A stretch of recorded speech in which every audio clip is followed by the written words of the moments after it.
What's going on? This is Alex with Portland Event Films, and today we're going to talk about the Zoom F6.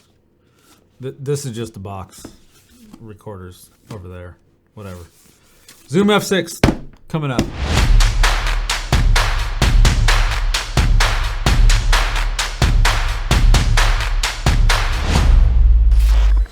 Hey, what's going on? This is Alex with Portland Event Films, and today we're going to talk about the Zoom F6 recorder, which you really don't need that anymore. I just didn't feel like taking my recorder off because that's what I'm using right now, and it has really clean audio. So why did I pick up this recorder? 32-bit float, timecode. That's it. That's the main reason why I picked it up. Now I'll dive a little bit deeper down into it. So when it came to recorder, there's a couple key things that I wanted. I wanted a recorder to have 32-bit flow audio. I wanted to be able to have time code, not have to stick in something into it to generate time code. It now can also generate out time code, which we'll get into that here in a little bit. But I also want it to be an audio interface as well. So I wanted to be able to take a microphone into it. I wanted to be able to record into it. And then I want to be able to take that audio signal out and plug it into a computer. So I could almost use it as like a podcast recorder into a computer, or also a backup mix, or like record directly into the recorder and then also into the DAW at the same time. So one of my main reasons why I started looking at this is I do a lot of Zoom meetings, and Zoom audio sucks. Whatever. It's just not good. I don't like the sound of it, and I want to be able to record my audio separately. So I could go into the recorder, I can record the audio, use the USB-C as a output into my computer, and then that way when I speak on the microphone, it's being recorded and then also sending the signal into Zoom so people in the Zoom meeting can hear me. So I got my computer. This is what I needed to do. I need to get sound from this microphone right here into this computer. I also wanted it recorded, and I also need to get sound into my Zoom meeting. So I had to use one of these to record into. Step back. Need to take the microphone, put it into here.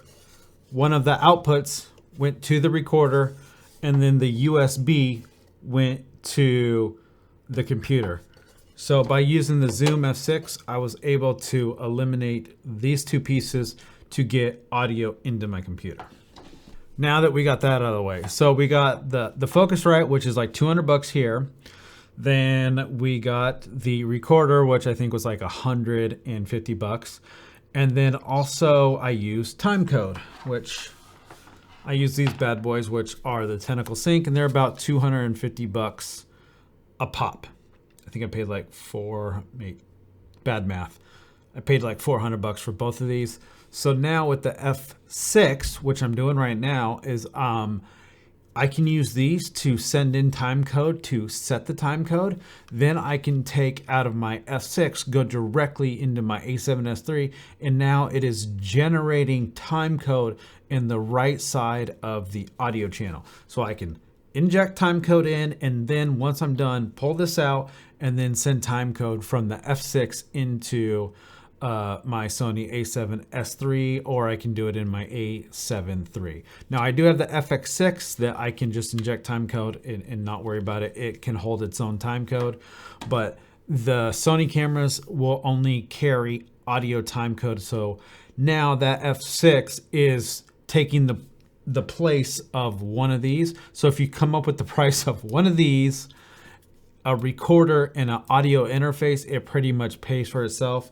So it was kind of a no-brainer for me. And this is all before we even get to 32-bit flow audio. I know it's the new hype, but really quickly, all I want to say about it is I'm a wedding shooter, I'm running, I'm gunning, and I don't have time to check my audios. I have, it used to be somebody speaking a little bit louder, then I would have to turn it up. They speak, they're speaking louder, I had to bring it down. Speaking softer, I had to bring it up, and I always have to monitor it. Now with this, I don't even have to monitor. I just set the level at 0, and I don't even have to worry about it. If they're talking quietly, I can just bring up the volume in post, and if it's too loud and blown out, I can take it down and I don't ever have to worry about it. It used to be with my other recorder, if I brought up the volume, I was also bringing up the noise floor. And so the lower vocals and the noise floor were so close together that as soon as you brought it up, you would have to do a bunch of sound repair and it just doesn't sound good. On this, when I raise that volume, it's clean. I don't hear any noise when I'm having to bring up that noise floor. It's so far apart. So having the 32-bit float, the dynamic range of the audio is somewhere here versus the quietest audio and the loudest audio is in here, and I don't ever have to worry about it because once you're on a wedding and you've blown audio, you're pretty much screwed. You better have a backup source or something, and now it's just one more reason why I don't have to worry about my audio when I'm doing the run and gun shooting and I can't monitor the audio. So me personally, I like to use this in my in-studio, and then I'm recording right now into the Rode NTG3, so it has 6 different channels on there. This is just going into one of the channels, and you can tell it, hey, channel 1 that I'm recording into, I need it to be phantom power. So if I had 6 different microphones, it's gonna kick out a stereo track, a mix down of all the different microphones, and then all the individual microphones by themselves as individual tracks, and that way you can adjust each volume when you're doing your post-production.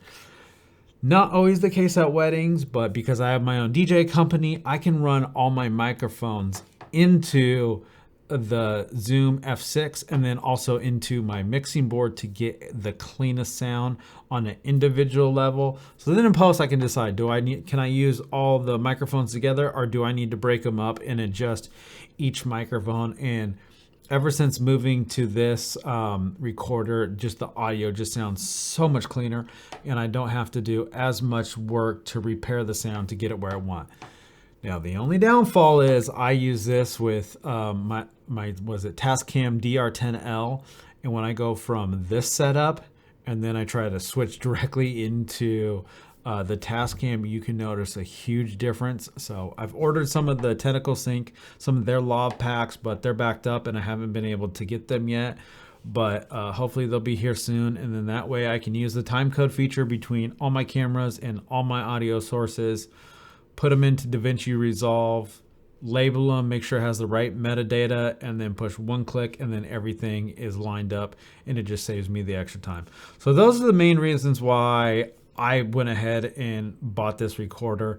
And if these are, certain situations that you're having to deal with, I highly recommend this recorder. So whether it's the 32-bit, the timecode, just those features alone are worth it for me. So it's kind of like, do I need to get individual devices that can do a lot of things really, really well? Or could I get away with the F6 doing all those different tasks? Not the best, but pretty dang close.